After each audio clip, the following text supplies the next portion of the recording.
तर नमस्कार मंडळी, आज मी आलोय आपल्याच राशीन मधल्या कानगुडवाडी येथे, तालुका कर्जत, जिल्हा अहिल्यानगर.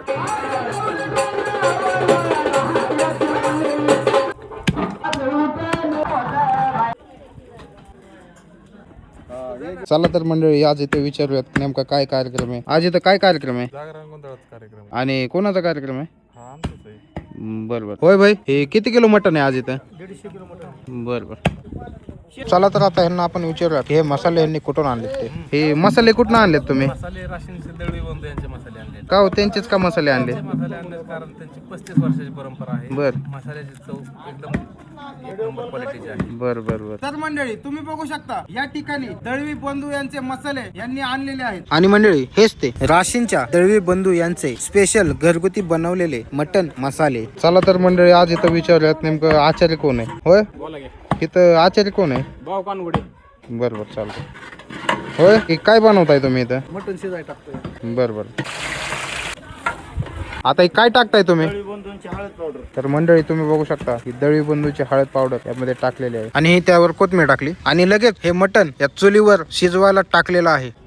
आणि मंडळी, उत्पादक ते ग्राहक असल्यामुळे दळवी बंधू ग्राहकांना 20% डिस्काउंट सुद्धा देतात. आणि थोड्याच वेळात तुम्ही बघू शकता एक नंबर असं मऊ मटण शिजलेलं आहे. चला तर मग मंडळी, आता पाहूयात आपण कशा पद्धतीने हे दळवी बंधूंचे मसाले वापरणार. नमस्कार. नमस्कार. नमस्कार. आचार्य तुम्हीच का? आम्ही तर आता काय बनवताय तुम्ही? आता तिखट रसा मारणार आहे. किती लिटर असणार आहे रसा? 300 लिटर. आणि तुम्ही यासाठी मसाले कोणते कोणते वापरताय? दळवी बंधूचे मसाले आणतात आम्ही. आणि किती दिवसांपासून वापरताय मसाले? 35 वर्ष. चला तर मग आता बघूयात या मटन रश्याची रेसिपी. हे काय टाकताय? खोबरा खीस, लसूण पेस्ट आहे, तीळ तीळ, बर. ओला नारळ आहे, ओला नारळ. कोणते मसाले टाकताय तुम्ही? दळवी बंधूंचे मसाले, धना, कांदा, गोडा, संडे, मटन मसाला, सगळे मसाले सिक्रेट मसाले. तर तुम्ही बघू शकता मंडळी, दळवी बंधूंचे मसाले सर्व प्रकारचे यामध्ये टाकलेले आहेत. हे काय आहे? मटनचं सूप, आता हे काय टाकताय? मटनची चरबी.